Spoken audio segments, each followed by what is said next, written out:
بسم اللہ الرحمن الرحیم نحمده ونصلی علی رسوله الکریم اما بعد قال اللہ عز وجل فی کلامہ المجید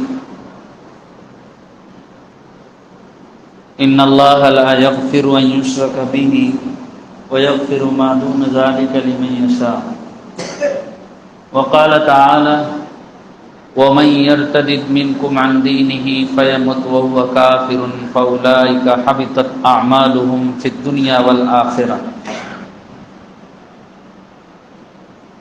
وأولئك أصحاب النار هم فيها خالدون وقال النبي صلى الله عليه وسلم بادروا بالأعمال فتنا كقطع الليل المظلم یصبح الرجل مؤمنا ویمسی کافرا او یمسی مؤمنا ویصبح کافرا یبیع دینہ بعرض من الدنیا رواہ مسلم۔ قابل احترام بزرگوں اور عزیز دوستوں،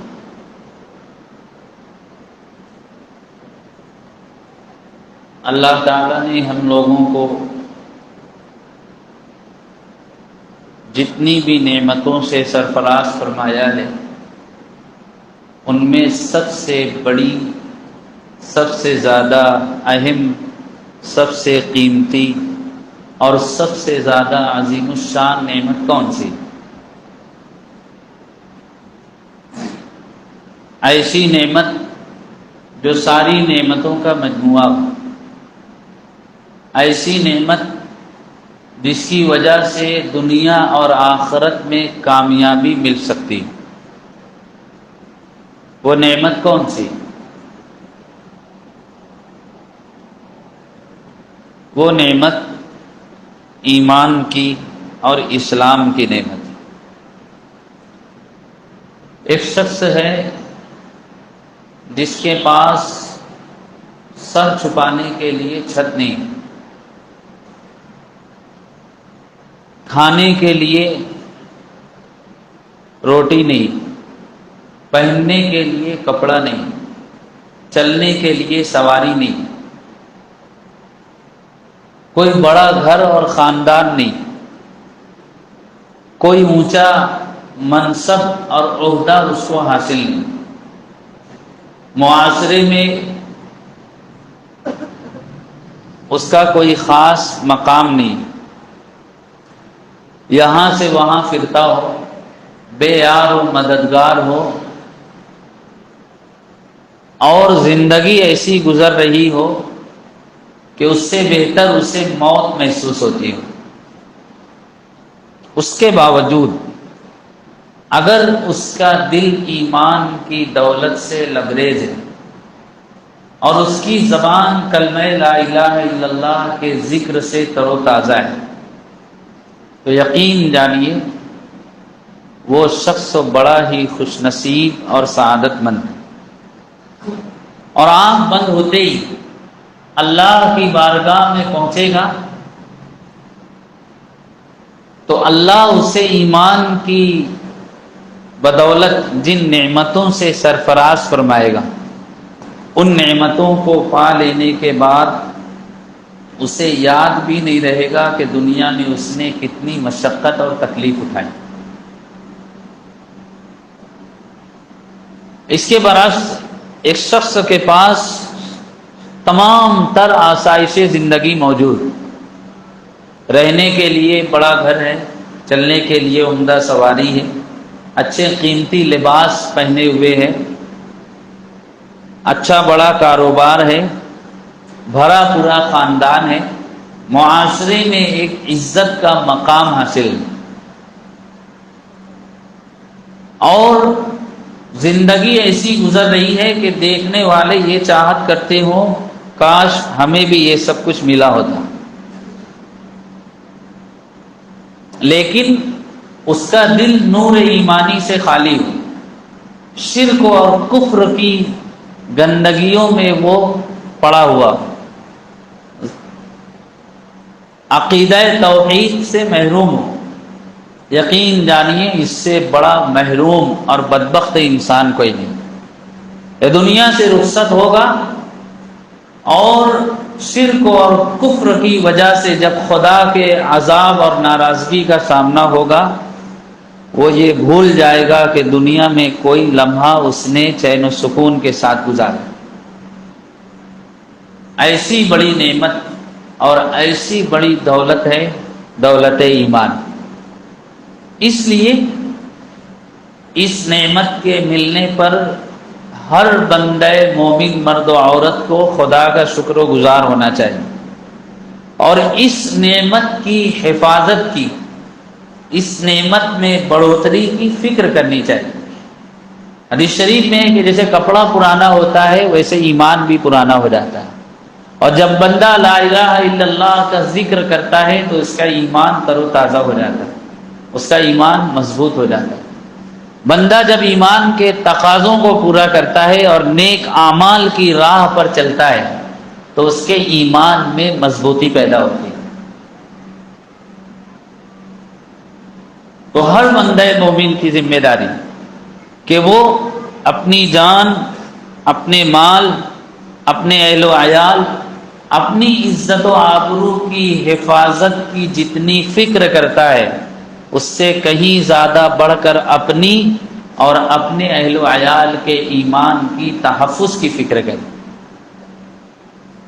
انبیاء علیہم السلام کے علاوہ دنیا کے کسی بندے مرد و عورت کی ضمانت نہیں دی جا سکتی کہ وہ اپنے ایمان پر ہمیشہ باقی رہے گا اور ایمان پر ہی اس کا خاتمہ ہوگا، ضروری نہیں۔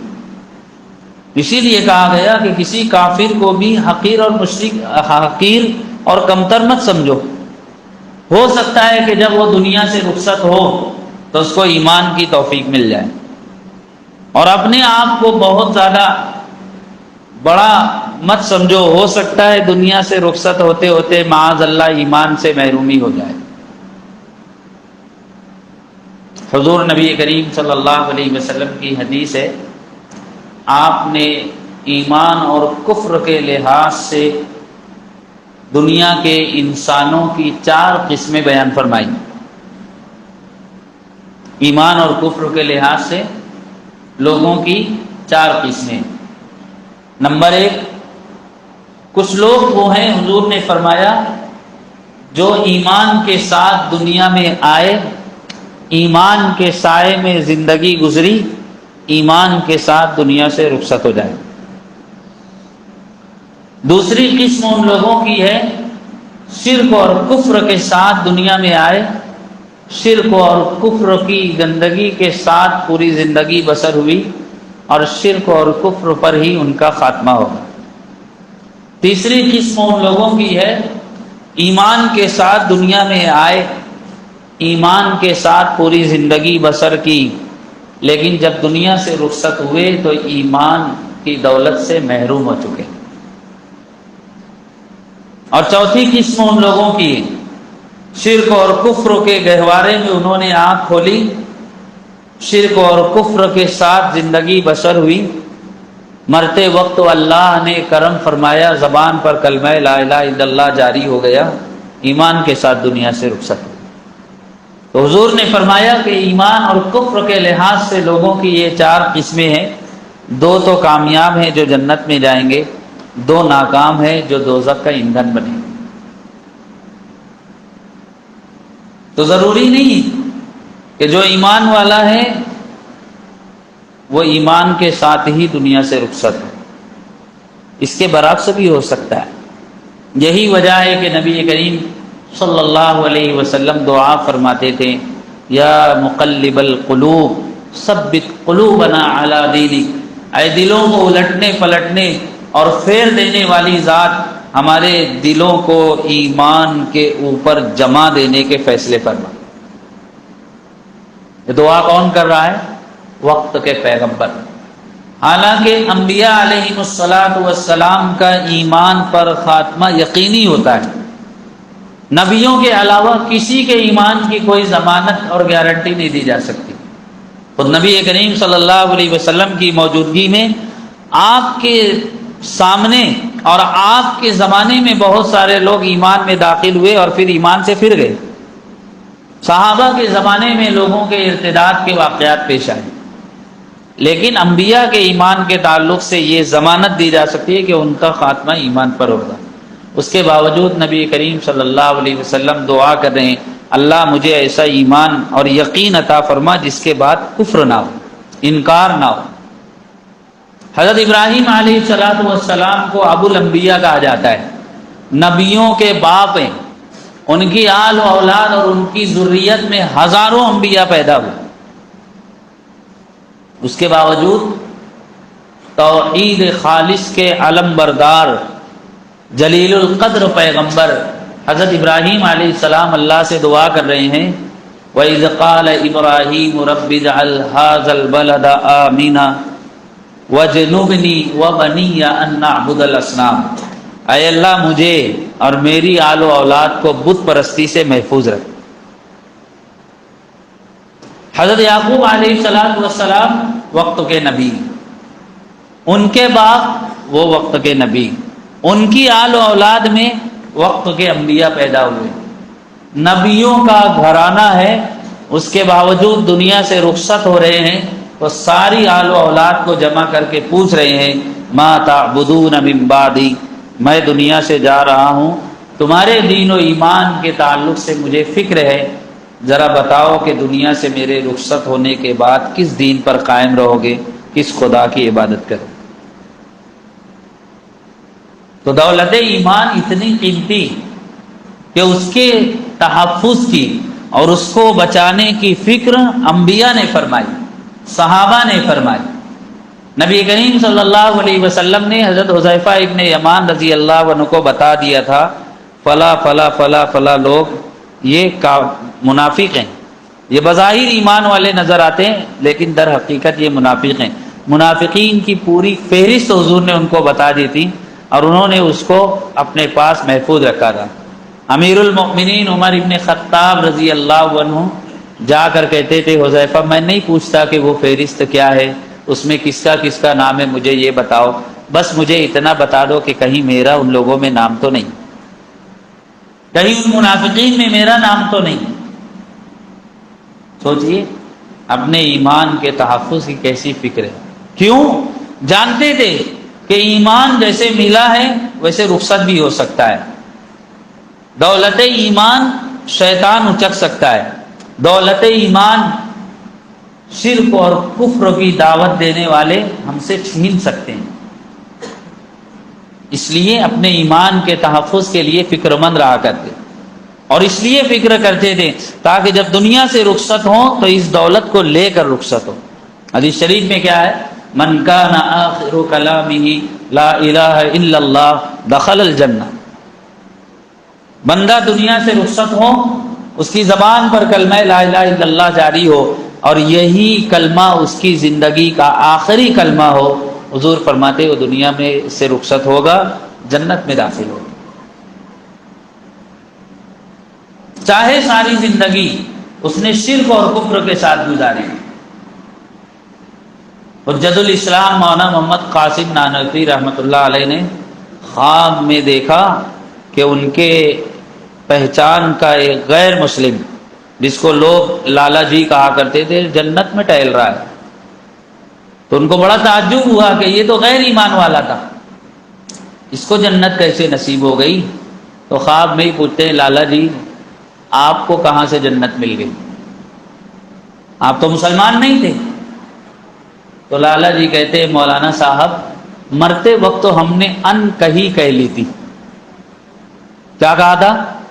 ان کہی، یعنی نہ کہنے والی بات. غیر مسلم کلمہ لا الہ الا اللہ کو ان کہی کہتے کہ یہ نہیں کہنا ہے.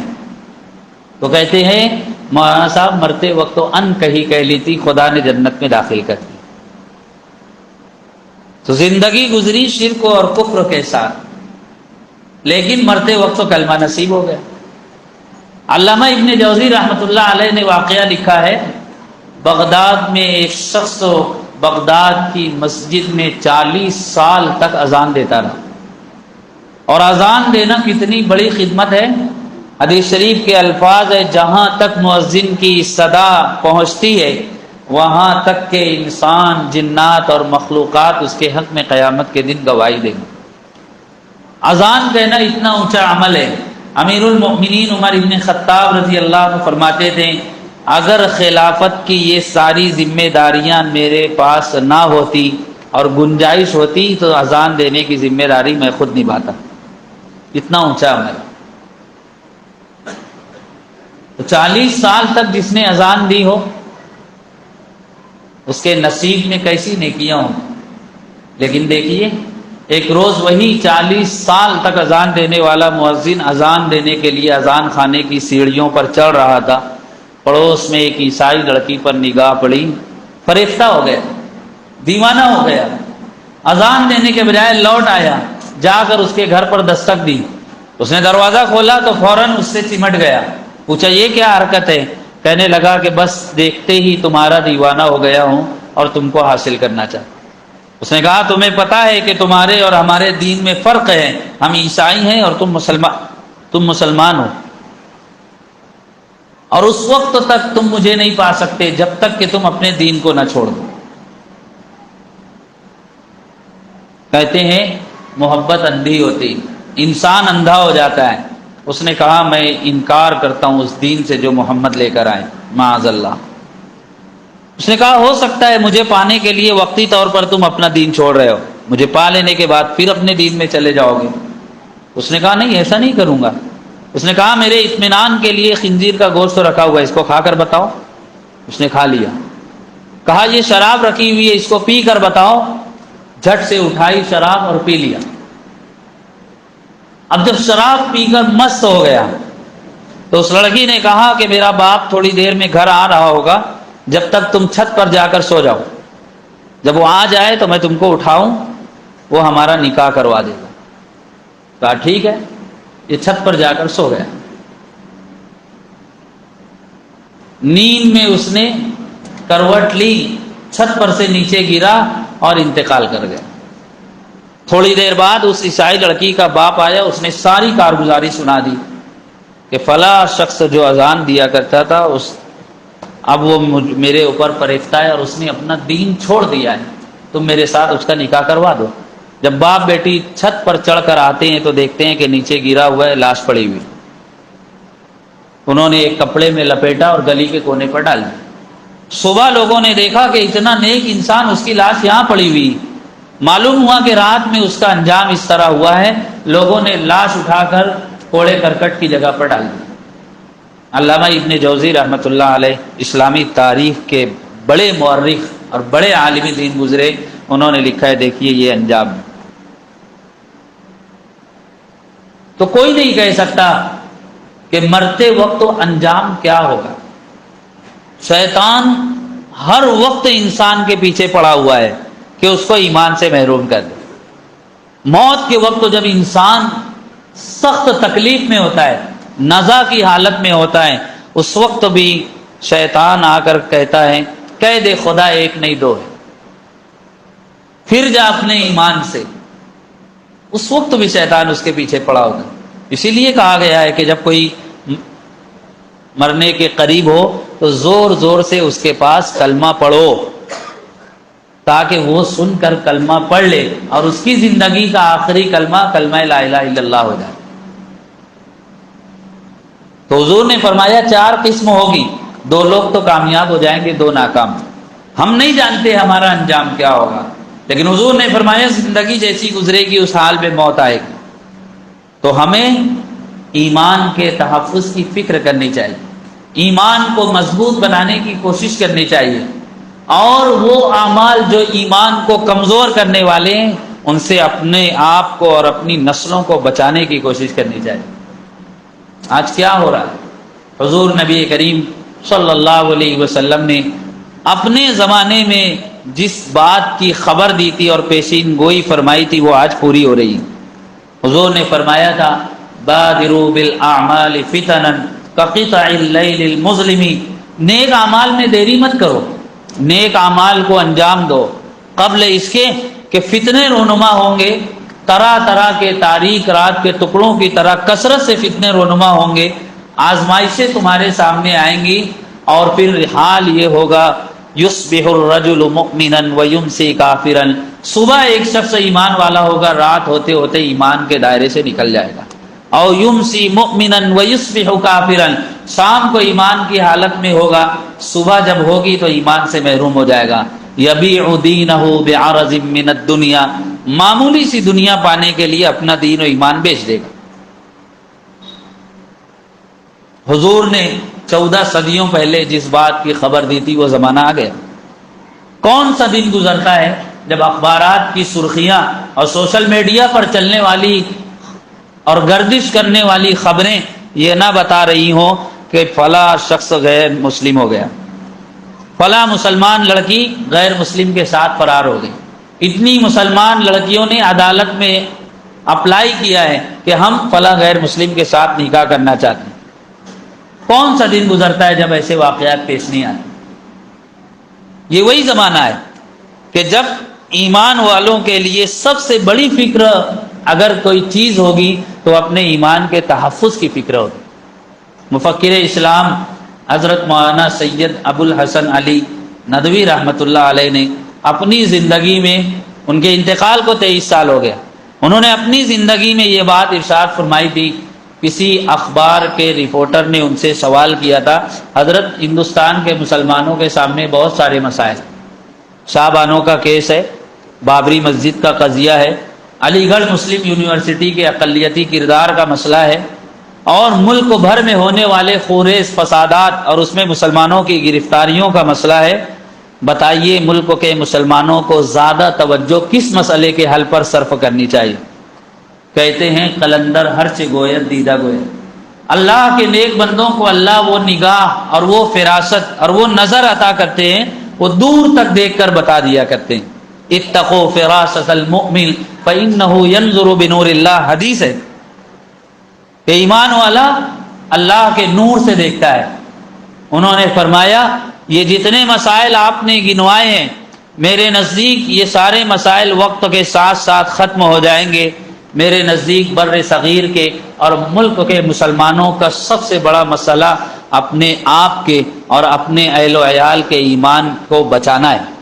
اور میں دیکھ رہا ہوں، میری گناہگار آنکھیں دیکھ رہی ہیں کہ ملک میں فکری اور تہذیبی ارتداد بڑھ رہا ہے اور لوگ اپنے ایمان سے محروم ہو رہے ہیں۔ عیسائی مشنریاں اور شرک اور کفر کی دعوت دینے والی قومیں مسلمانوں کو ایمان سے دور کرنے کی پلاننگ کر رہی ہیں۔ اگر مسلمانوں نے اپنی اور اپنی نسلوں کے ایمان کی فکر نہیں کی، ایک وقت تو آئے گا ان میں ارتداد پھیل جائے گا اور یہ ارتداد ان کو اندر سے کھوکھلا اور کمزور کر دے گا۔ برسوں پہلے انہوں نے یہ بات بیان کی کہ آج وہ پوری نہیں ہوئی۔ ارتداد کا کیا مطلب ہے؟ ہم لوگ بار بار یہ لفظ سنتے ہیں، ارتداد کا مطلب ہے لوٹ جانا، پلٹ آنا۔ ایک شخص ایمان میں داخل ہو اور پھر اس سے نکل جائے۔ اللہ کی نگاہ میں شرک اور کفر سے زیادہ برا ارتداد ہے۔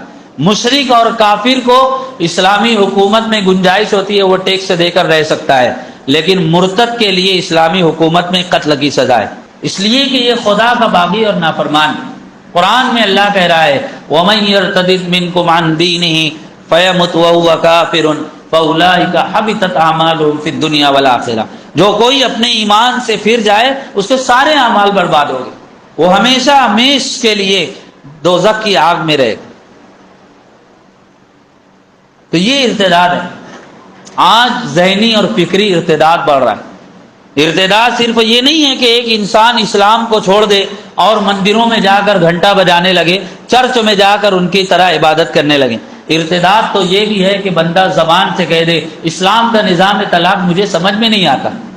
ایک مسلمان پڑھی لکھی عورت کہہ رہی ہے کہ بالغ ہو جانے کے بعد مسلمان عورتوں کو پردے پر مجبور کرنا یہ بات سمجھ میں نہیں آتی۔ ایک تعلیم یافتہ مسلمان عورت کہہ رہی ہیں اسلام کے نظام طلاق پر مسلمان علماء کو غور کرنا چاہیے کہ صرف طلاق کا اختیار مردوں کو دے دینا یہ انصاف کے خلاف۔ عیسائی مشنریوں کی محنت کے نتیجے میں جو اسکولیں قائم ہوئی ہیں، مسلمان بچے صبح اپنے گھروں سے نکلتے ہیں اور وہاں جا کر کہتے ہیں کہ عیسیٰ خدا کے بیٹے ہیں، صبح ایمان کی حالت میں گھر سے نکلتے ہیں، شام کو لوٹ کر آتے ہیں ایمان سے محروم ہو چکے ہوتے ہیں۔ تو یہ ذہنی اور فکری ارتداد ہے، اور جو لوگ اس ارتداد کا بھی حصہ بنیں گے اور اس کا شکار ہوں گے، ان کا انجام بھی وہی ہوگا جو کافروں اور مشرکوں کا ہوگا۔ بہت سارے لوگ دین ایمان کے بارے میں، اسلامی تعلیمات کے بارے میں، میراث کے تعلق سے، ایک سے زائد نکاح کے بارے میں فوراً کہہ دیتے ہیں، یہ بات سمجھ میں نہیں آتی اسلام میں ایسا کیوں ہے، یہ چیز انصاف کے خلاف ہے، یہ چیز ان کو ایمان کے دائرے سے باہر کر دیتی۔ اسی لیے علامہ شامی رحمۃ اللہ علیہ نے لکھا ہے، بے پڑھے لکھے آدمی کو مہینے میں ہر مہینہ 1-2 مرتبہ تجدید نکاح کر لینا چاہیے، اور روزانہ تجدید ایمان کرنا چاہیے۔ تجدید ایمان، روزانہ کلمہ پڑھنا چاہیے۔ ہو سکتا ہے میری زبان سے کوئی جملہ نکلا ہو، کوئی عمل ایسا صادر ہوا ہو جس کی وجہ سے میں ایمان سے محروم ہو گیا ہوں۔ اور تجدید نکاح کرنا چاہیے، 2 گواہ کی موجودگی میں بیوی سے کہنا چاہیے میں تم سے اتنی مہر پر نکاح کر رہا ہوں۔ ہو سکتا ہے بیوی کی زبان سے کوئی جملہ نکلا ہو، خود اس کی زبان سے کوئی جملہ نکلا ہو، ایمان ختم تو نکاح ختم۔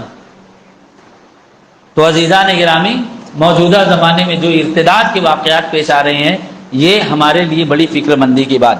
ہم اپنے بچوں کو تعلیم و تربیت کے زیور سے آراستہ کریں، بطور خاص اپنی بچیوں پر نگاہ رکھیں اور ان کے ایمان کی فکر کریں۔ ان کو یوں ہی اسکول کالج روانہ کر دینا، ان کو موبائل دے دینا، لیپ ٹاپ دے دینا، ان کو بائک دے دینا اور بے فکر ہو جانا، بڑے بڑے شہروں میں اپنے بچوں کو تعلیم کے لیے روانہ کر دینا اور بے فکر ہو جانا، یہ در حقیقت ان کے ایمان کو خطرے میں ڈالنا ہے۔ کہنے والے نے کہا بچوں کو سونے کا نوالا کھلاؤ لیکن ان پر نگاہ شیر کی رکھ۔ ہم اپنے بچوں کے دین و ایمان کے تحفظ کے ذمہ دار ہیں، اور غیروں کی دوستی سے اپنے آپ کو بچائیں، بقدر ضرورت رابطہ کریں، لیکن ان کی دوستی سے، ان کے ماحول میں رہنے سے اپنے آپ کو اور اپنے بچوں کو بچائیں، ورنہ یہ بچے بڑے ہوں گے، تعلیم یافتہ ہوں گے، لیکن ایمان یافتہ نہ ہوئے تو کیا فائدہ۔ تو موجودہ زمانے میں اپنی اور اپنی نسلوں کے دین و ایمان کے تحفظ کی فکر کرنا ضروری ہے۔ بچوں کو تعلیم دے لیکن ان سے کہیں تم شوق سے کالج میں پڑھو، پارک میں کھیلو، جائز ہے غباروں میں اڑو، چرخوں کو چھو لو، لیکن یہ سخن بند ہے عاجز کی رہے یاد، اللہ کو اور اپنی حقیقت کو نہ بھولو۔